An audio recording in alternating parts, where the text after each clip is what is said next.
Estamos en la comunicación telefónica con Harold Correa, analista político del vecino país de Chile, para que nos dé sus impresiones sobre ese tema. Y de repente, señor Correa, a diferencia del señor Francisco Javier Cuadra, ex ministro secretario general del gobierno chileno, ¿usted cree que hay otros problemas sociales que se han sumado y que son necesariamente urgentes de atender por parte del gobierno de Piñera? Buenos días, bienvenido. Buenos días, Pedro. Un saludo a todos los oyentes y televidentes de UCI Noticias. Sí, este es un fenómeno político-social muy complejo. Tengo la impresión de que a lo menos tiene dos características esenciales.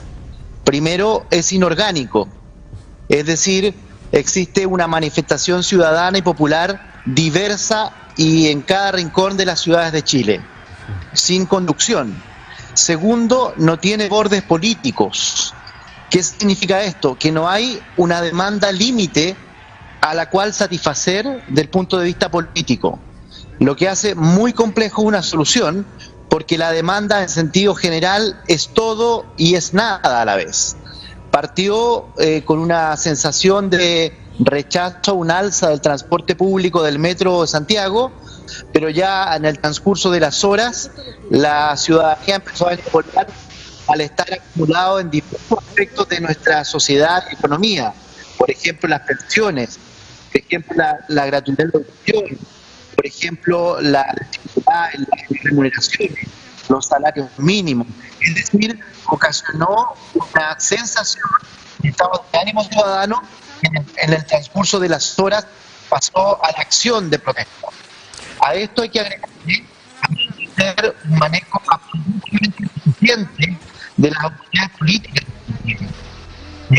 Hay una evolución que, para resumirla, se podría establecer que en las primeras horas se criminalizó la protesta diciendo que era actos delincuenciales.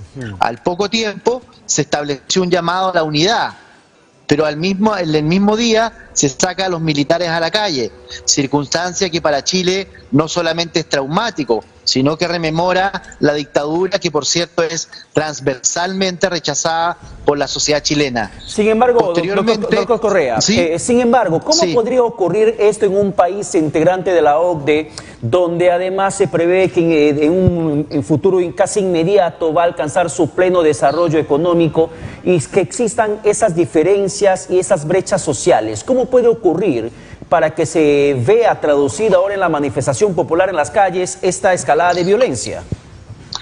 Tengo la impresión que esto ocurre básicamente por la administración política de años y transversal, y particularmente económica, centrada en los índices macroeconómicos. Chile ha alcanzado niveles de apertura a sus mercados, de desarrollo per cápita del PIB, y de indicadores que lo han llevado a la OCDE de manera acelerada. No obstante eso, se ha dejado en el tintero reformas que tienen que ver con la distribución y la redistribución de los beneficios económicos macros.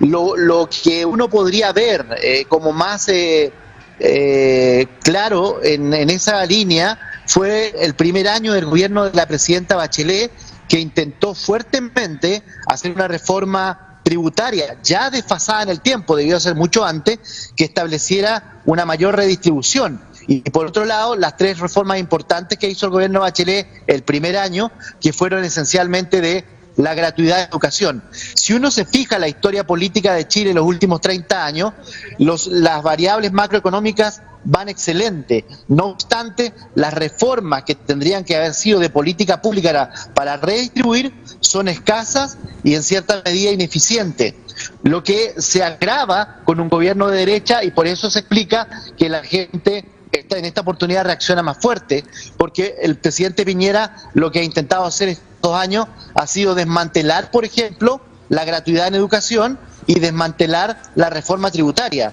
Entonces, en ese contexto, el poco avance con la amenaza de una reforma en este gobierno, más aún un aparato político absolutamente desacertado, ha ocasionado que hoy día tengamos este estallón, particularmente diciendo queremos reformas que lleguen a la gente. Más allá de los índices macroeconómicos, queremos reformas que lleguen a las personas. Eso es la esencia, el corazón del conflicto, porque usted puede ver en las calles de Santiago, ayer y antes de ayer, en las fogatas que se armaban, un profesional de nivel medio, una dueña de casa, un señor obrero, juntos protestando. Esa circunstancia no tiene que ver sino con un sentir del alma popular chilena de cierta injusticia en la distribución de los desarrollos económicos que ha tenido este país. Ahora, doctor Correa, sin embargo, ¿dónde quedaría lo dicho hace un instante por el ex ministro, secretario general del gobierno chileno, Francisco Javier Cuadra? Aquí en nuestro mismo medio ha señalado que sería la izquierda radical la que estaría empujando esta ola de violencia en estas protestas y que además serían personas de formación militar los que estarían planificando la estrategia para las explosiones, los saqueos y el acto vandálico que estamos percibiendo en todo el continente. Yo creo que eso obedece a una mirada de los 70 y de los 80 en Latinoamérica que claramente no corresponde a la realidad. Cualquier persona, me gustaría saber si el ministro o el exministro ha recorrido las calles de Santiago, me imagino que no, pero cualquier persona que haya recorrido ayer y hoy día las calles de Santiago no podría sostener eso ni el más mínimo segundo.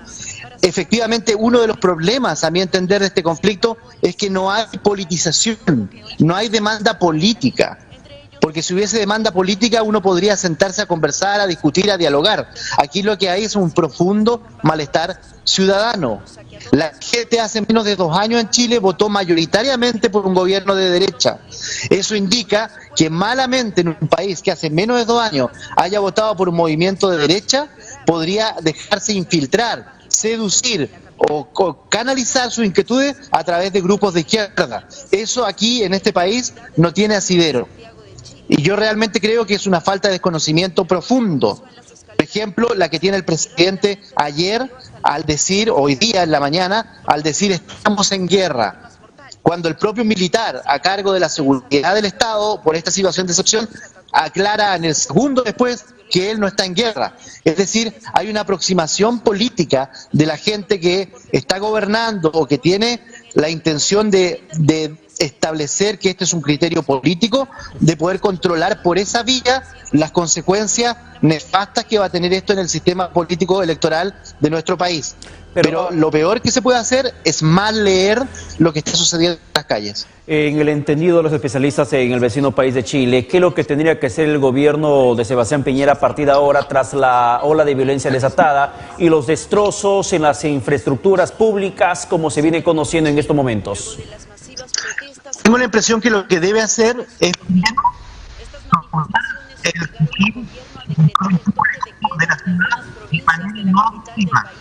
es decir, yo evaluaría la presencia de los militares en las calles, porque eso violenta mucho a las personas.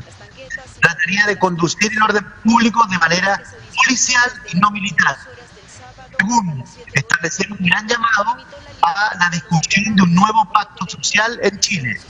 Particularmente tenemos una tarea pendiente, que es una nueva constitución. A partir de esa nueva reflexión, en torno a cómo ponernos a conversar sobre la nueva constitución, establecer instituciones que permitan que la ciudadanía activa que se escuchó.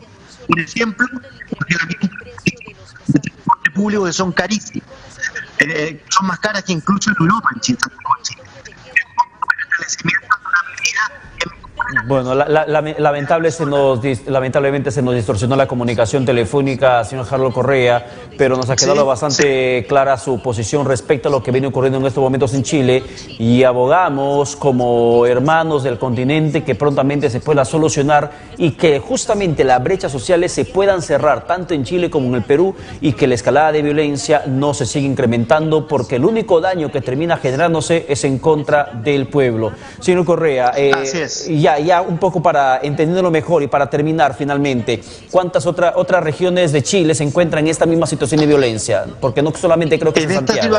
La protesta es generalizada en todo el país. La situación de emergencia está en alrededor de 8 provincias, de 8 regiones de 15 regiones. En Santiago hoy día tenemos toda la región metropolitana sin clases y tenemos un resultado de 11 muertos por disturbios y por saqueos en lo que va corriendo de la jornada. Bien, muchísimas gracias. Lamentable y triste lo que viene ocurriendo en estos momentos en el vecino país de Chile. Muchísimas gracias, doctor Harold Correa, por la comunicación. Y gracias por el llamado. No, gracias a usted por responder el llamado de Mañanas Informativas de UCI aquí en el Perú para conocer de manera directa lo que viene aconteciendo en estos momentos en el sur del continente. Y como habíamos indicado, hasta el momento la información con la cual habíamos cerrado la edición la noche de ayer domingo, 20 de octubre, eran de 8 víctimas mortales. Sin embargo, el último dato que nos comparte el analista político y abogado don Harold Correa desde Chile era que básicamente hasta estos momentos ya se tendría contabilizado de manera oficial 11 víctimas mortales y esto podría seguir incrementándose, sobre todo entendiendo que la violencia se ha generalizado en Chile. De las 15 regiones que tiene dicho país, en 8 se encuentran en esta condición y con esa declaratoria de emergencia y toque de queda.